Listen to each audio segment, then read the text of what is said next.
Dinner was supposed to be peaceful, but peace never lasts long in our family.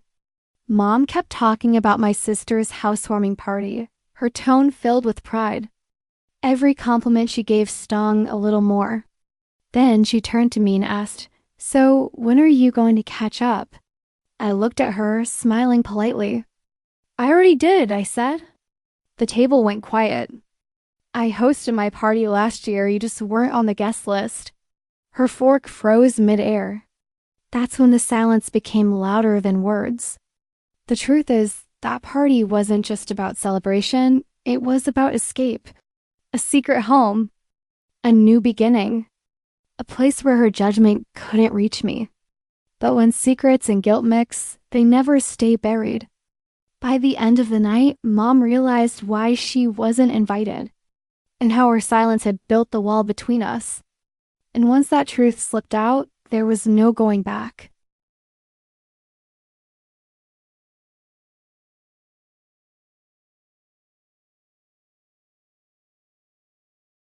The family dinner, the dining room looked perfect, candles flickering, plates lined up like soldiers, and the smell of roasted chicken filling the air. My mother sat at the head of the table, her smile polished and proud, the same smile she wore whenever guests came over. My sister scrolled on her phone beside her, giggling softly while my father poured himself another glass of wine. I sat across from them, silent, pretending to adjust my napkin. The warmth in the room felt forced, like a movie scene rehearsed too many times. And though the lights glowed softly, a strange heaviness lingered in the air, the kind that comes before something breaks. Mom started the small talk as usual work. Weather and how beautiful my sister's new apartment looked on social media. "You've really made it, darling," she said, patting my sister's hand. I watched the sparkle in my mother's eyes, a kind of admiration she never looked at me with. My sister smiled, pretending to be humble, while my chest grew tighter with every compliment. The sound of their laughter felt sharp, slicing through the quiet in my head. I forced a smile, but inside, something began to stir. An emotion I'd buried long ago. As my mother cut another piece of chicken, she glanced at me. "And you, sweetheart, how's your little place coming along?" She asked casually, not even looking up. I swallowed hard, feeling the question burn like acid. My father looked away, pretending to check his watch. "It's fine," I muttered. The silence that followed was brief, but thick. Mom smiled faintly, sipping her wine, as if my answer had confirmed something she already believed. And in that silence, a seed of truth began to bloom, quiet but deadly. The conversation turn's Mom leaned forward, resting her elbows on the table. "You know," she said softly, "your sister's housewarming was such a success. Everyone was talking about it." The words floated like smoke, sweet and poisonous. I nodded, biting back the memory of the night I spent alone. No guest, no toast, just music echoing through empty rooms. My sister giggled. "You should have come, it was amazing," she said, knowing well I hadn't been invited. The knife in my hand felt heavier than before. I looked down, focusing on the reflection of the candle flame on the blade. Mom continued, her voice warm but sharp. "You'll host something soon too, right? Maybe next year?" she asked, her tone more suggestion than question. I could feel her words digging into my chest.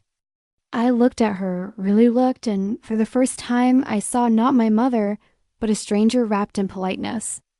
"Maybe," I said flatly, my heart thudding in my throat. The air in the room changed, heavier now, like something unseen was watching. Even the ticking clock on the wall sounded louder. Mom smiled, oblivious to the storm growing inside me. "Good. You need to catch up to your sister. She set such a great example," she said proudly. I forced a small laugh, but it came out wrong, almost broken. The sparkle in her eyes faded as she finally noticed the stiffness in my face. "Something wrong?" she asked lightly. My fingers trembled on the fork. "No," I said, voice steady but hollow. Nothing's wrong. But deep down, I knew everything was about to be. The moment of honesty, the sound of plates clinking and glasses tapping filled the silence. My sister's laughter still echoed faintly, but my ears were ringing with something else, the memory of my own empty house, the one I'd bought in secret. I remembered that night vividly. The candles, the music, the single cupcake I'd bought to mark my independence. No one called, no one cared.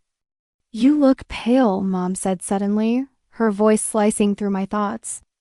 "You sure you're all right?" I nodded, but the truth had already begun to rise in my throat like a wave. Finally, she asked it, the question that would shatter everything. "So," she said, wiping her lips with a napkin, "when will you have your housewarming party? You can't keep hiding forever." I froze. My hand clenched around the knife, my chest tightening. I could hear my own pulse fast and furious. Everyone at the table looked at me, waiting, curious, unaware. I took a slow breath, feeling the world narrow to a single point. And then I spoke. "I already had one." The room fell still. My sister frowned, confused. "You did?" she asked. Mom tilted her head slightly, her lips parting in disbelief. "What do you mean, dear?"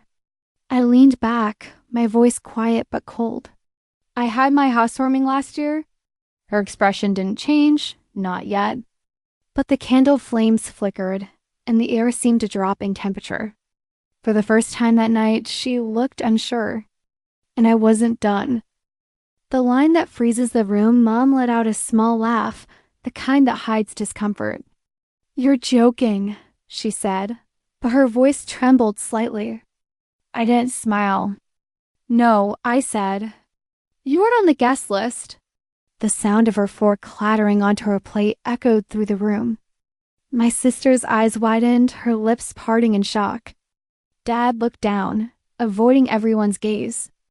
And then silence, thick, suffocating, absolute. The candle flames danced wildly, casting distorted shadows on the walls. Mom's eyes darted between us, searching for an explanation. You didn't invite me?" she whispered. I shook my head slowly, never breaking eye contact. "No." Her breath hitched, like the room had stolen all her air. My sister shifted in her seat, whispering, "Why would you do that?" But I stayed silent.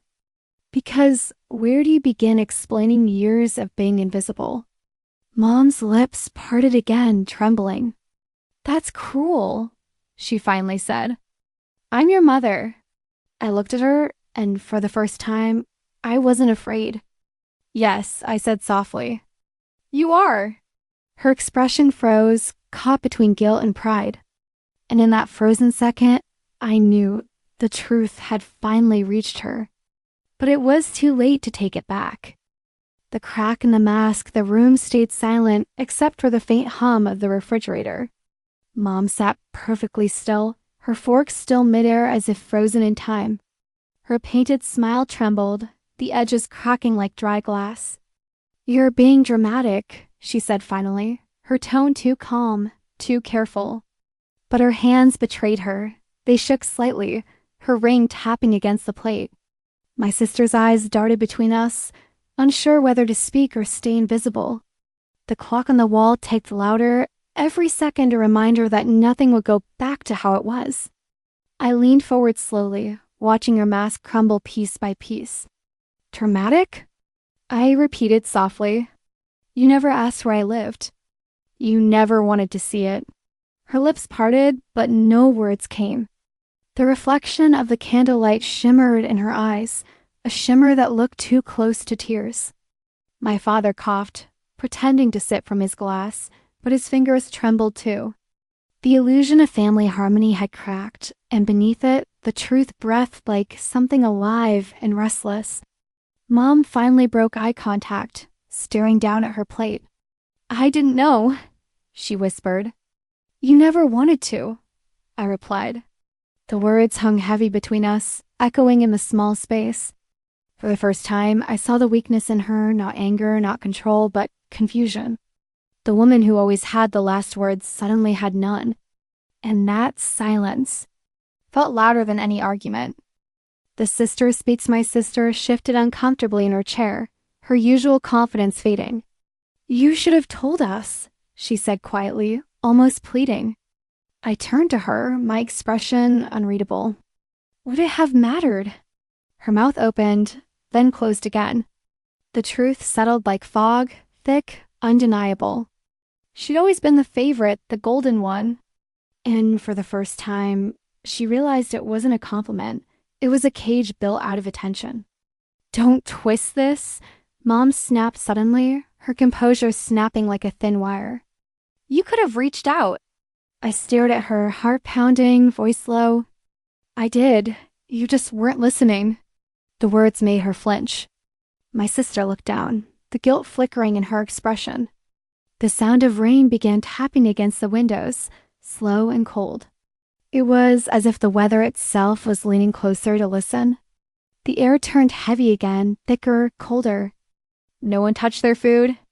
I looked at the window, watching raindrops race each other down the glass. "It's funny," I said softly, "how family can live in the same world, yet never really see each other." Mom's voice cracked. "Don't do this," she whispered. "Not here." I turned back to her. "Then where?" She had no answer. Ghosts of the past memories began to rise, small, sharp things that had cut me for years. The birthdays forgotten, the graduation they skipped, the constant comparisons to the daughter who could do no wrong. "Do you remember," I began, voice calm but trembling underneath, "when I won that art competition?" Mom blinked, searching her memory. "You did?"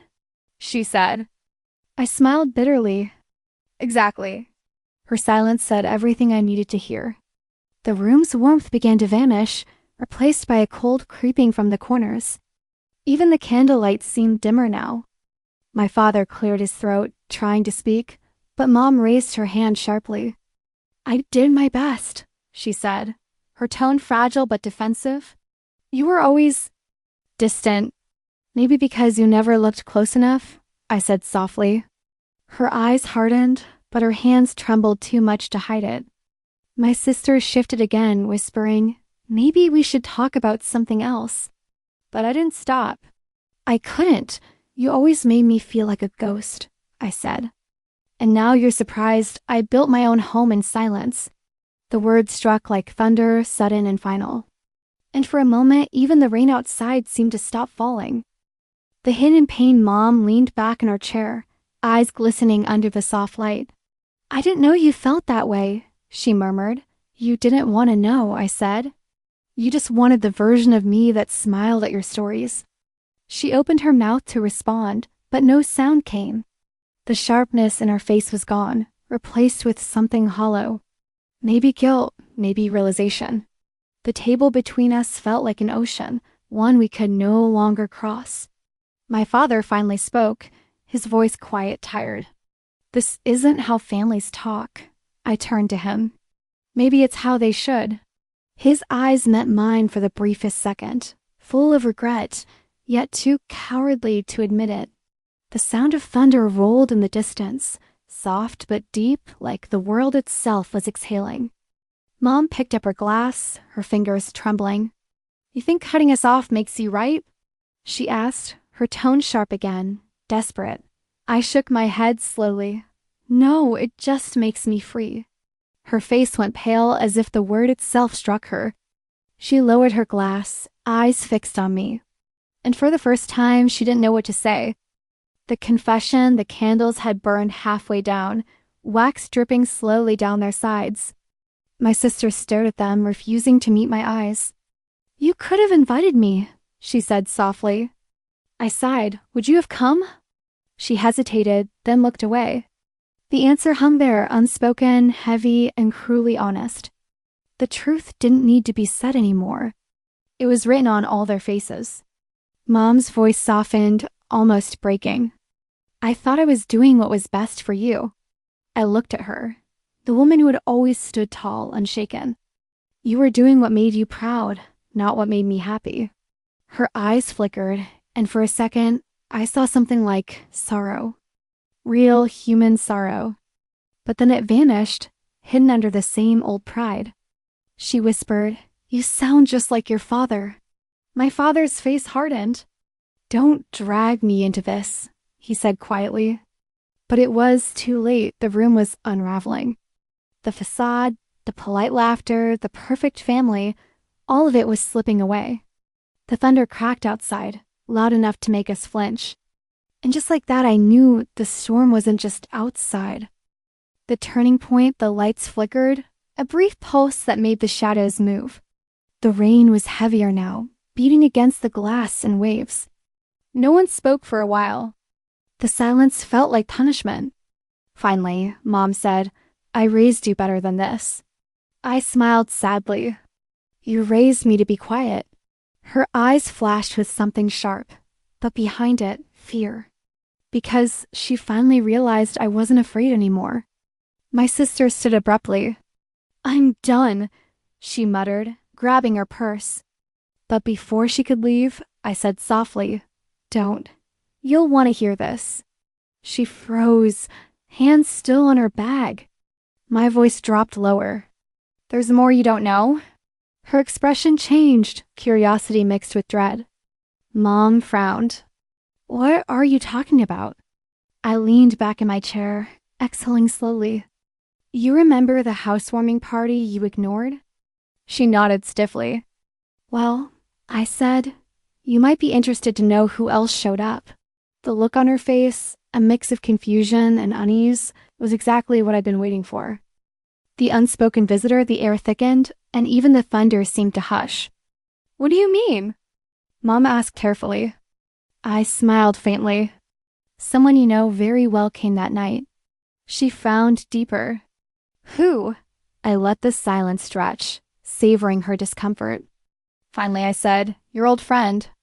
The one he used to call every evening until Dad found out." Dad's glass slipped from his hand and shattered on the floor. The sound jolted everyone. Mom's face drained of color. "That's not," she began, but her voice faltered. "It is," I interrupted quietly. "He told me everything." My sister's eyes widened, realization dawning too late. The rain outside turned violent, hammering the windows like a warning. Mom gripped the edge of the table, her knuckles white. "You don't understand." "I understand perfectly," I said. "You taught me to keep secrets. I just learned them better than you." Her lips trembled, but she said nothing. And in that moment, the power in the room shifted completely. The breaking point, my father stood, his face red, voice trembling with rage. "How long have you known?" "Long enough," I replied calmly. Mom covered her mouth, eyes brimming with tears. "Please stop," she whispered. But I couldn't stop. The years of silence demanded sound, and I was finally giving it to them.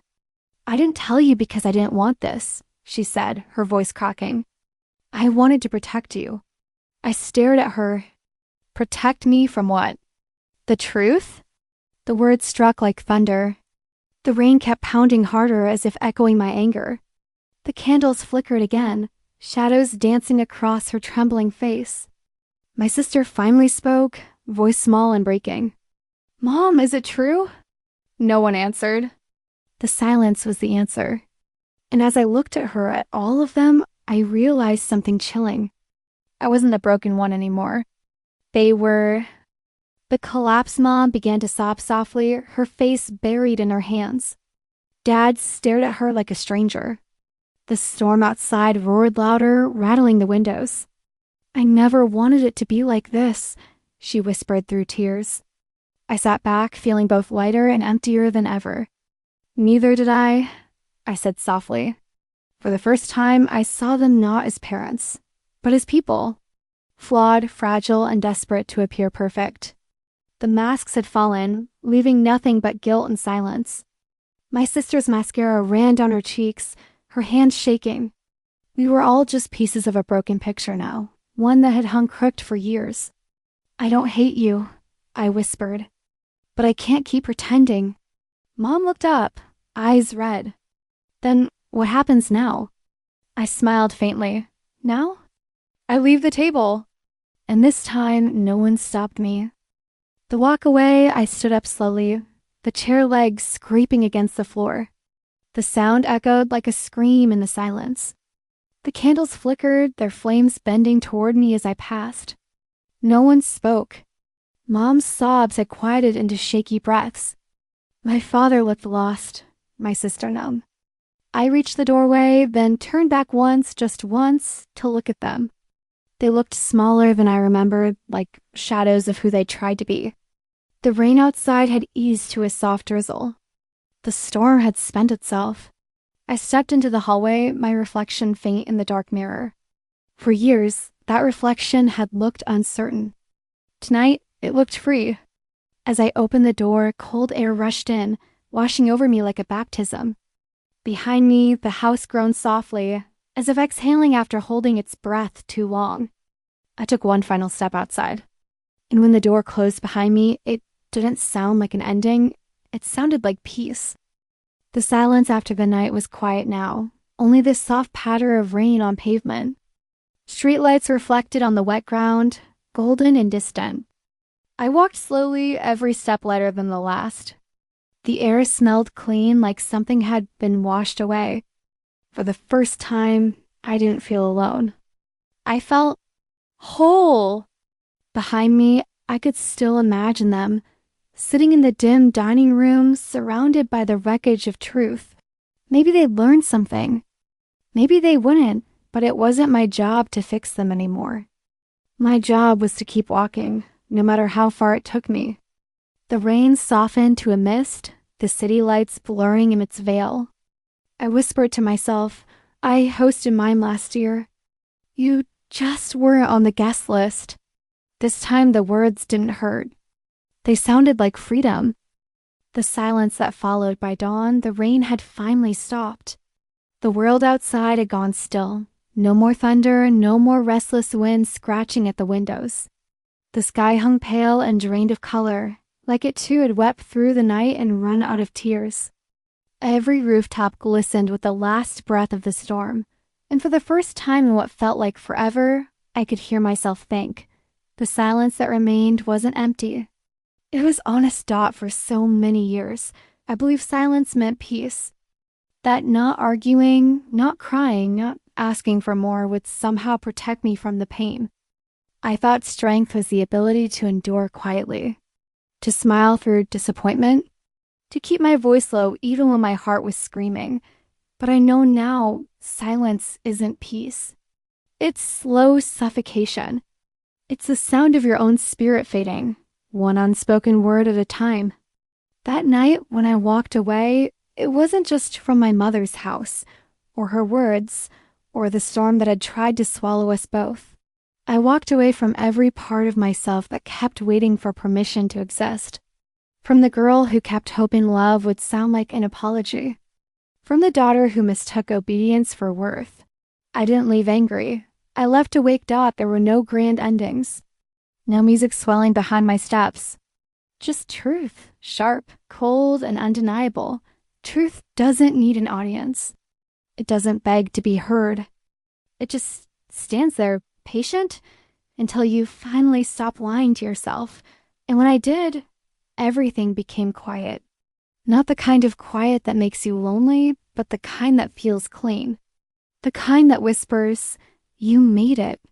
Maybe one day she'll understand the silence I left behind. Maybe she'll look at the empty chair across the table and realize it wasn't rebellion. It was survival. Maybe she won't. But I've stopped waiting for that day, Dot, because peace isn't something another person hands you. It's something you build piece by piece out of your own truth. It's something you claim when you finally decide. You don't need to be chosen. You just need to be free, Dot, as the morning sun reached through the clouds and touched my face. I felt it, the quiet kind of strength that comes after the storm. I wasn't running anymore, not from her, not from the past, not from myself. I was finally walking toward something. And for the first time, that was enough.